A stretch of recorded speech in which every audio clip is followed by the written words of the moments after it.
देखिए, ये जो घटना है वो बहुत बड़ी है, पर इन शॉर्ट में मैं आपको सिर्फ इतना क्लियर करना चाहूँगी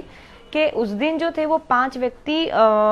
बिना मास्क के और कर्फ्यू के टाइम में 10:30 और 11:45 के बीच में मेरे जहाँ पॉइंट था वहाँ से वो लोग निकल रहे होते हैं। मैं उनको रोकती हूँ और उनको सिर्फ समझा रही हूँ कि आपको क्यों मतलब उनका कारण जानना चाहती हूँ, क्योंकि इमरजेंसी कारण के लिए कर्फ्यू के दौरान भी आप लोग निकल सकते हैं, पर मैं सिर्फ उनका रीज़न जानना चाहती हूँ वो क्यों निकले थे। पर इनमें से एक का भी जेन्युइन रीज़न नहीं था और वो मेरे साथ बहस कर रहे थे और प्यार से मुझे माफ़ी मांग रहे थे, तो मुझे लगा कि ये ठीक से बिहेव कर रहे हैं मेरे साथ, माफ़ी मांग रहे हैं। वो हर वीडियो में आप देखिए सॉरी मैम माफ़ कर दीजिए वगैरह कह रहे हैं। उसके अलावा एक और वीडियो है, इसके आगे का वीडियो एक और है जो अभी पब्लिक में नहीं आया, पर कहने मतलब उसमें वो मुझे अच्छे से बिहेव करते हैं, तो मुझे अंदर से ऐसा लगा कि चलो कोई बात नहीं, अच्छे से बिहेव कर रहे हैं, गलती हो गई उनको माफ़ कर दिया जाए, घर जाने दिया जाए। पर मुझे कहीं ना कहीं उनको पनिश करना ज़रूरी है, क्योंकि उन्होंने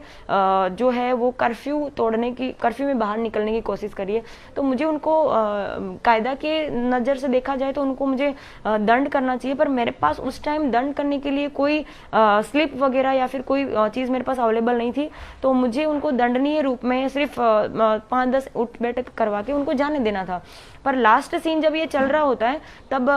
माननीय श्री कुमार भाई कानानी साहब के सुपुत्र वहां पे पहुंच जाते हैं और पिक्चर बोला गया, घटना पूरी एकदम से यू टर्न मार लेती है, चेंज हो जाती है। वो आके मुझे समझाते हैं कि भाई मैं ये हूँ वो हूँ, बाकी जो वीडियो है उसमें आप समझ सकते हैं कि क्या बातें हुई है। मैंने रिजाइन करा उसका कारण ये नहीं है कि मैं उनसे डर गई हूँ या फिर ऐसा। मेरा जो LR ऑफिसर का जो फर्ज था वो मैंने अदा किया। मेरे एक कदम ऊपर कांस्टेबल ऑफिसर आते हैं,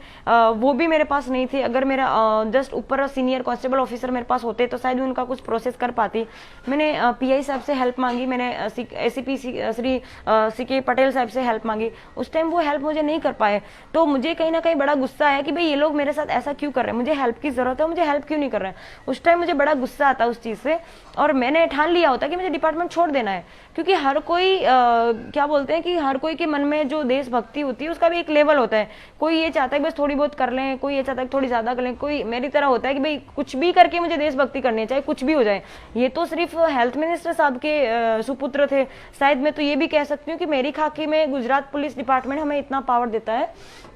कि हम होम मिनिस्टर साहब के लड़के को भी हम कार्रवाई रोक सकते हैं, उनको पूछ सकते हैं, उनको भी हम लोग कायदा की कार्रवाई कर सकते हैं। इनफैक्ट ये कुछ नहीं, हमारे जो प्रेसिडेंट है, भारत के नंबर 1 नागरिक हैं, उनपे एक LR ऑफिसर तरीके मुझे कोई इतना पावर नहीं है, पर एटलीस्ट अगर वो भी आते हैं तो उनके लिए भी कानून कायदे सब जो है वो सेम है। मैं ये चीज़ कहना चाहती हूँ कि चाहे वो हमारे CM साहब हो, PM साहब हो या होम मिनिस्टर साहब हो, मैं ऑलरेडी इन सबसे एक बार मिल चुकी हूँ। आपकी जानकारी के लिए बता दूं कि इन सबसे 2016 में मैं NCC एक्स सीनियर ऑफिसर रह चुकी हूँ, दिल्ली परेड में मैंने हिस्सा लिया है, और मैं CM साहब से भी मिल चुकी हूँ, PM साहब से भी मिल चुकी हूँ, हमारे प्रेसिडेंट उस टाइम प्रणब मुखर्जी साहब थे, उनसे भी मिल चुकी हूँ, हमारे राज्य के राज्यपाल श्री उनसे भी मिल चुकी हूँ। मतलब इन शॉर्ट में सभी जो ऑफिसर जो हमारे माननीय जो मंत्री साहब हैं उन सबसे मैं मिल चुकी हूँ। पर उन सबको मैं सिर्फ यही कहना चाहती हूँ सर कि मैं गुजरात में हूँ तो मैं इतना सेफ फील करती हूँ कि मैं मतलब रात को 12 बजे सिंगल लेडी मतलब नौकरी कर सकती हूँ। मैं तो अपने ऑफिसर्स की जो हिम्मत उस पर दाद देना चाहती हूँ, क्योंकि मेरे ऑफिसर्स को पता है कि ये जो LR ऑफिसर है इसमें इतना दम है कि मैं नहीं जाऊँगा तो भी अकेली लड़ लेगी। वो नहीं आ रहे, उसका कारण ये भी है कि अगर वो यहाँ पे आते हैं तो वो मजबूर है, वो नहीं आ सकते, पर उनको पता है, मुझ पर विश्वास है उनको कि LR ऑफिसर में इतना पावर है कि वो अकेली लड़ लेगी। ठीक है, उस टाइम मुझे 1 मिनट के लिए बुरा लगा, पर मुझे याद आया कि यस उनको मुझ पर बिलीव था, इसलिए वो नहीं आ रहे हैं। ठीक है, अब मुझे CM साहब से और माननीय श्री नरेंद्र मोदी साहब से और होम मिनिस्टर साहब से ये रिक्वेस्ट है कि ये जो हुआ है उसमें आप निष्पक्षता से जांच करवाइए, तब आपको पता चलेगा कि सही कौन है गलत कौन है। खाकी पे जो खादी सवार हो रही है या फिर हमारा जो सिस्टम है वो कैसे काम कर रहा है। मेरी तरह मैं अपने आप को भारत देश की बेटी समझती हूँ, अपने आप को गर्व फील करती हूँ। सबसे पहले गुजरात की एक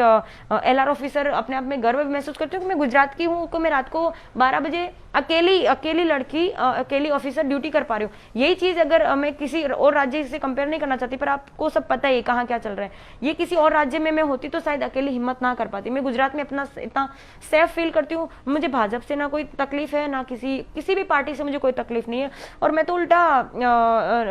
श्री नरेंद्र भाई मोदी साहब जी से ये कहना चाहती हूँ कि आप यहाँ पे हमारे गुजरात को इतना अच्छा बना के गए हैं, आप यहाँ पे जब सीएम थे तब इतना अच्छा मतलब सिस्टम बना के गए हैं कि हर लड़की अपने आप को मतलब रात को 12 बजे भी सेफ फील करती है। पर कहीं ना कहीं ये जो खाकी के ऊपर खादी सवार हो रही है, उस पर आप फोकस कीजिए। और ये सिस्टम में जो तकलीफ है, आपसे बस हाथ जोड़ के ये रिक्वेस्ट है कि इस सिस्टम को थोड़ा सा, शायद मेरे पास पावर नहीं, पर डेफिनेटली आप लोग के पास पावर है कि इस सिस्टम को थोड़ा सा सुधारिए प्लीज।